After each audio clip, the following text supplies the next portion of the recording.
bienvenidos a mi canal. Ya estamos en septiembre y ¿saben lo que eso significa? Estamos en una nueva edición de Booktube al grito de guerra. Es una dinámica que hacemos un grupo de bloggers y de booktubers para conmemorar este mes patrio y pues leemos libros sobre la historia de México, sobre etapas históricas y tal y como el año pasado, en esta ocasión les traigo una serie de recomendaciones. Les voy a dejar enlazados los videos del año pasado, pero en esta ocasión pues les voy a hablar de títulos completamente nuevos.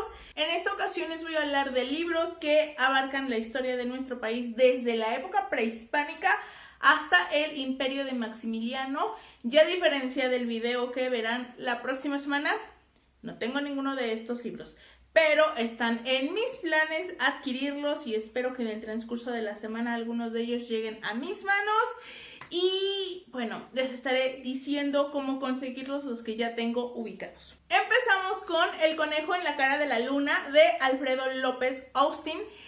Miren, a mí la historia de México me gusta, pero si hay algo con lo que ahorita estoy obsesionada es con la época prehispánica. Quiero saber más de la cosmovisión de los pueblos mesoamericanos y este es uno de los libros que me va a dar justo eso. Es un compendio de artículos que el autor ha publicado a lo largo del tiempo y que nos habla pues sobre las religiones y sobre el pensamiento del pueblo mesoamericano. Todo ello con un toque de humor y de una manera ligera. O sea, no es como un texto académico pesado, sino un poco ligero para que tú te involucres en el asunto. El segundo libro es del mismo autor y se llama Las razones del mito, la cosmovisión mesoamericana, y es una síntesis de la cosmovisión de estos pueblos, como sus dioses, sus mitos principales. Un ejemplo serían los 5 soles, los ciclos cósmicos, el calendario, el ciclo de la vida y la muerte. Son temas que, como les digo, estoy muy intrigada y es lo que yo tengo ganas, como de que todo eso esté reunido en un solo libro, aunque después tenga que consultar otros, pero que en un solo libro me cuenten todo ese asunto. El tercer libro es La migración de los mexicas de Federico Navarrete. Creo que todos escuchamos en la escuela el mito de que partieron de Aztlán siguiendo una profecía y llegaron al lago donde finalmente encontraron un águila devorando una serpiente arriba de un nopal, tal y como la profecía lo indicaba. Bueno, pues este libro desentraña esos mitos. Este mito se contaba en los pueblos originarios y después pues se los contaron a los españoles, que llevaron un registro de eso, pero por lo visto hay diferentes versiones y hay hechos que hacen como dudar de dónde vienen, la zona, todo eso. Entonces el autor se pone a analizar las diferentes versiones e interpretaciones de dónde vinieron los mexicas y cómo fue el viaje original hasta llegar a Tenochtitlan. Este libro está un poco agotado en librerías como Gandhi o El Sótano o Porrúa, que es donde regularmente yo reviso. Sin embargo, está disponible en Educal. De hecho, yo lo vi en la tienda que está en el pasaje Zócalo Pino Suárez y pienso regresar por él en estos días. Cuesta 60 pesos. Me parece un libro muy pequeño, pero muy económico e interesante. Gonzalo Guerrero de Eugenio Aguirre. Yo no tenía idea de la existencia de este personaje, pero me parece sumamente interesante y yo necesito leer más. Muchos consideran a Cortés el padre del mestizaje, pero yo creo que Gonzalo Guerrero es el verdadero padre del mestizaje. Este hombre era un español que alrededor de 1511 o algo así viajaba a América. Sin embargo, su barco naufragó en las costas de Yucatán. Él y otros hombres logran salvarse. Otros siguen muriendo como en el camino porque son hechos prisioneros por el pueblo maya y son esclavos. Él y Jerónimo Aguilar, me parece que es quien cuenta todo esto de Gonzalo. Finalmente son liberados y Gonzalo se transculturiza, creo que es el término. Se vuelve muy fiel al pueblo maya, se casa con una princesa, con la hija de un cacique, me parece, y cuando llega Cortés, él tiene muy claro de parte de quién está y combate a los españoles para defender al pueblo maya. O sea, un personaje sumamente interesante del que yo desconocía por completo. Este es un libro de Eugenio Aguirre, un escritor que tiene varios libros de temática histórica y sale o salía, no lo sé, en un programa de ADN 40 hablando precisamente de historia de nuestro país. Yo tengo un libro de él que es sobre Leona Vicario y es un libro que me gusta, pero creo que tiene la falla de que por momentos los personajes parecieran tener conciencia histórica y pareciera que están como recitando las laminitas que nos daban en las escuelas, ¿saben? Con la biografía, pero espero que eso sea algo que no esté presente en este libro. Este también me lo quiero comprar. Este sí está en todas las librerías. La Guerra Chichimeca de Philip Wayne Powell. Creo que nosotros tenemos la idea de que cuando cae Tenochtitlan, cae México en general, y es más o menos cierto. Sin embargo, no fueron derrotados todos los pueblos al mismo tiempo. Distintos pueblos de la región se rebelaron y los españoles pasaron muchos años tratando de conquistar y pacificar por completo la zona. Este es el caso. A los españoles les tomó alrededor de 50 años pacificar la zona de las tribus chichimecas que iban desde San Juan del Río hasta Durango y de Guadalajara a Saltillo. O sea, era una zona muy amplia y no podían vencer a estos pueblos hasta que finalmente la zona se pacifica, no necesariamente porque los derrotan, sino por una mezcla de fuerza, diplomacia, religión. Es cuando estos pueblos terminan aceptando a los españoles, pero no fue que los hayan vencido como tal. Para mí es como satisfacer una inquietud que a mí me había despertado La Mujer Habitada de Gioconda Belli. Para quienes no lo sepan, este es un libro de una escritora nicaragüense que se desarrolla en un país inventado, pero que evidentemente podemos situar como Nicaragua, y parte de la historia transcurre en la conquista de España y cómo uno de nuestros personajes, una mujer, termina yéndose con lo que podríamos llamar como los rebeldes, que siguen resistiéndose al yugo español, siguen combatiendo, aunque su pueblo ha caído. Es algo que a mí me fascinó en esa novela. Me preguntaba si también había ocurrido lo mismo en México y por qué, pues era uno de esos temas que no se trataban mucho. Y aquí tengo una de las respuestas. Este libro sí está agotado por completo, pero lo edita el Fondo de Cultura Económica, así que tengo la esperanza de que sea uno de esos libros que a Taibo pues le interesen y decida que se reedite. 3 golpes de tacón de Rebeca Orozco. Creo que uno de los personajes históricos femeninos que más conocemos es Josefa Ortiz de Domínguez, y aún así lo que conocemos de ella en la escuela, lo que nos enseñan, lo que es como cultura general, es muy poco. Es que precisamente dio 3 golpes de tacón para pasar una carta y que se les avisara a Allende y al cura Hidalgo que habían sido descubiertos y que había que dar el grito ya.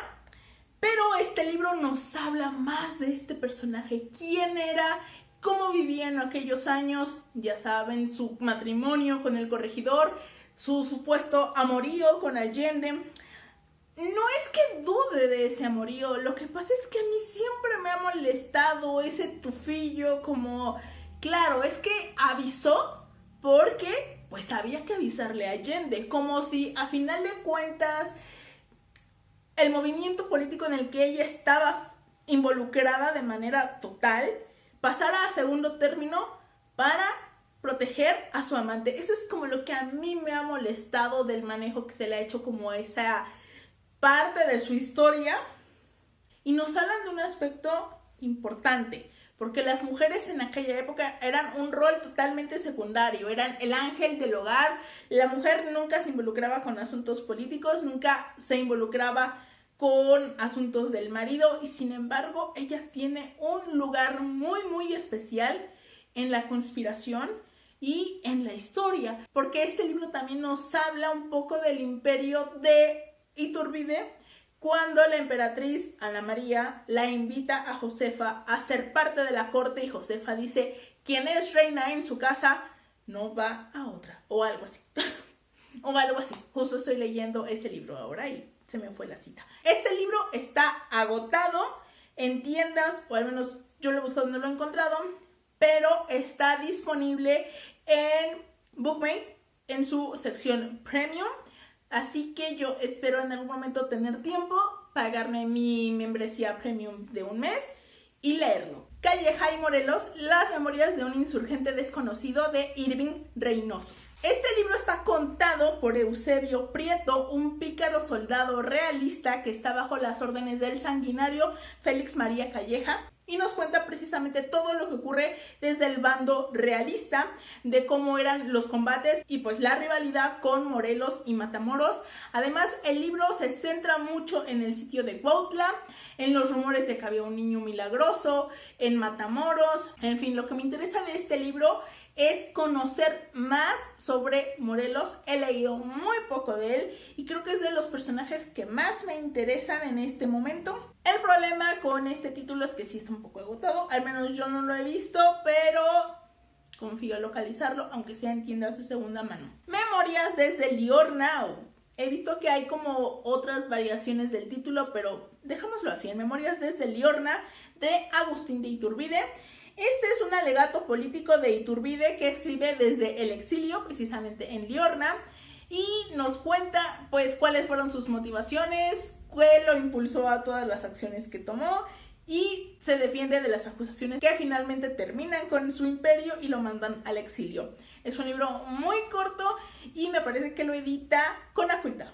El guerrero del alba, de Raquel Huerta Nava, es una novela sobre otro personaje histórico más o menos desconocido por todo mundo, a pesar de que sabemos su nombre y su importancia por un hecho histórico concreto, pero de ahí en fuera no es alguien del que se nos hable mucho en la escuela, así que el común de la sociedad no sabe gran cosa de él, y me refiero a Vicente Guerrero, que fue el primer presidente y parece que hasta la fecha es el único afromexicano que ha tenido el país, y en este libro va desde su infancia hasta su presidencia, cómo fue la lucha insurgente en aquellos difíciles años tras la muerte de Morelos y Matamoros, que eran los grandes líderes, y tras sus respectivas muertes el movimiento independentista estuvo muy cerca de ser derrotado. Resistieron con muy pocos recursos y prácticamente escondiéndose y con pequeñas escaramuzas. Fue una época muy difícil donde pudieron haber sido derrotados y aún así lograron triunfar. Él es el que estuvo presente pues con el abrazo de Acatempan cuando termina finalmente el movimiento independentista, y él llega después de un tiempo a la presidencia de nuestro país. Lo que me da curiosidad de este libro es precisamente si se menciona que él era afromexicano, porque si comparamos los primeros retratos de Guerrero, pues notamos que es obvio su color de piel y sus rasgos, y en cuadros posteriores esos rasgos se van suavizando y se va borrando esa identidad. Tengamos en cuenta que Guerrero nació durante la época de la Nueva España, donde era un país guiado en una sociedad de castas muy rígida. Entonces, el haber sido afromexicano en aquellos días sí debió determinar muchas cosas de su vida y de su crecimiento. Los primeros hijos de México, de Vicente Quirarte, es un libro que reúne varios ensayos sobre 3 momentos importantes de nuestra historia: la intervención francesa, la caída de la República y la instauración del Segundo Imperio y la Guerra de Reforma.